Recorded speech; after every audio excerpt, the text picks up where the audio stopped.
Hi guys! Welcome to my vlog. So ayan guys, ito po yung nilalako natin na isda ngayon guys. Ipapakita ko lang sa inyo guys. Ito yung nilalako natin na isda ngayon. So ayan guys, ito po yung ito po yung matambaka. Yung tawag sa amin dito guys, yung tamarong. Yan. Kung makikita niyo guys, sobrang laki po guys. Yan, napakasariwa nito guys. Yan, mura lang to guys. Mura lang yung binta natin ito. At ito naman yung guys, ito naman yung yung galunggong. Yung tawag sa amin dito yung yung lambarok. Lambarok na malaki. Napakasariwa nito guys. Yan. Yan kung makikita nyo guys, sobrang laki po. Kasi ang apat na piraso nito, lang 1 kilo guys. So yan, ito po yung nilalako natin na isda ngayon. At ito naman yung matambaka rin to guys, wala pang bawas. Yan, 1 banyera pa po yan. Kasi napakahina yung binta ngayon. Maulan pa guys, napakaulan pa. So yan, ito po yung mga nilalako natin na isda ngayon guys. Ngayong araw na to guys.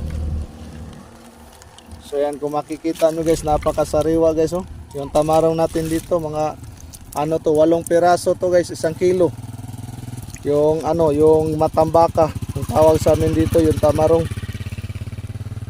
Ipiplex ko lang sa inyo guys. Ipiplex ko lang sa inyo yung tinitinda natin na isda ngayon.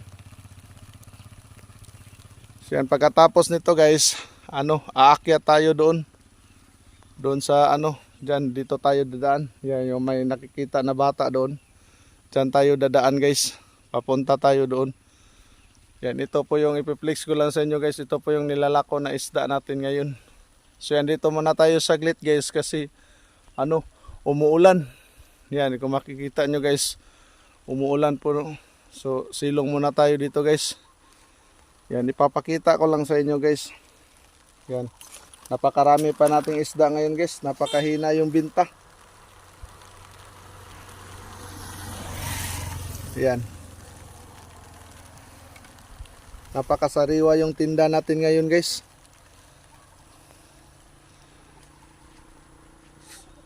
Pagkatapos natin guys, punta tayo doon pero sa bundok guys. So ayan guys, thank you for watching guys. Welcome to my vlog. Please subscribe my YouTube channel guys, Leo Colmenas Vlog. Thank you for watching guys. Bye bye.